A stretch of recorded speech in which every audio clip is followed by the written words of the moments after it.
Hello, everyone. I want to share something really cool with you all that has to do with a sundial that's one of the most accurate of its kind.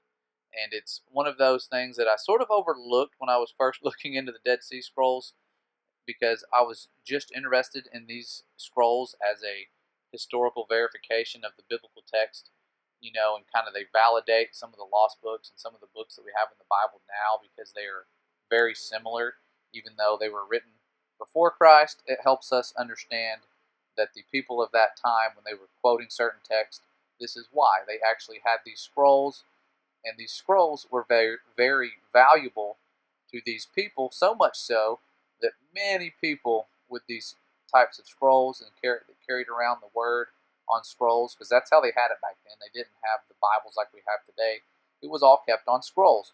And these Dead Sea Scrolls that were found, they were very well guarded and protected, and these people that hid them in caves. Some of these caves they dug out by hand, so it was very important to them to preserve these scrolls. They had them in these clay jars, and they protected them with their life. And they pretty much died. It's suspected that they died after this. The Roman Empire supposedly destroyed them. I'm not really sure if that's 100% proven. They say it's what they are trying to gather.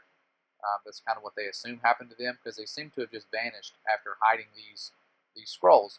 So the people of Qumran did a really good job of hiding these things so that they weren't tampered with for nearly 2,000 years. Quite impressive. But the thing to me that I think of lately when people ask me, well, how do you trust the Bible over NASA? Well, think about this. These people were persecuted and hiding and working really hard to hide these words on these scrolls, and they did so successfully. Then you have someone like NASA who was not persecuted at all, having money thrown at them like crazy, and all they had to do was keep some data of a very historic event that they say happened, and they still claim actually happened. But they destroyed and lost that data. It wasn't like a custodian came along and just threw it away on accident while they were sweeping the floors. These things were deliberately destroyed and hidden. So I seem to lean more towards trusting words that people have given their life for, words that are still illegal in many places around the world to have and to study. Places like China, where they're going underground to study these Bibles. There is something to that.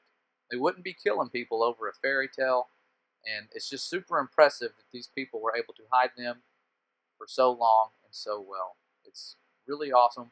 But what they found with these things was a sundial, and the sundial was the most accurate, like I said, of its time. And you're about to watch a little clip about it and how it works. But you have to realize these people had the book of Enoch, which explained the math behind the seasons and the changes in seasons and the luminaries and the paths of the sun and the moon and how they work. It broke it down mathematically. They understood that very well, and they had a sundial that worked and went right along with that. So watch this little clip right here. I thought it was very impressive. You should as well. You understand the design behind it.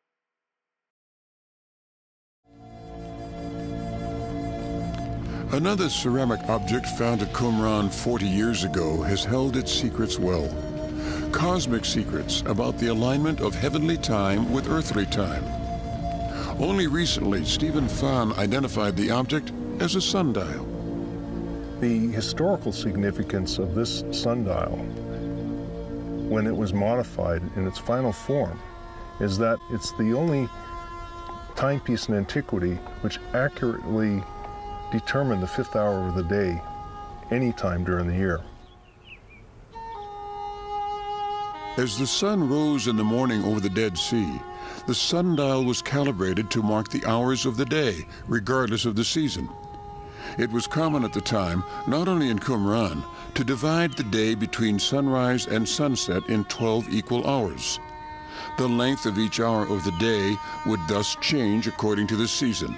They will be shorter in the winter and longer in the summer.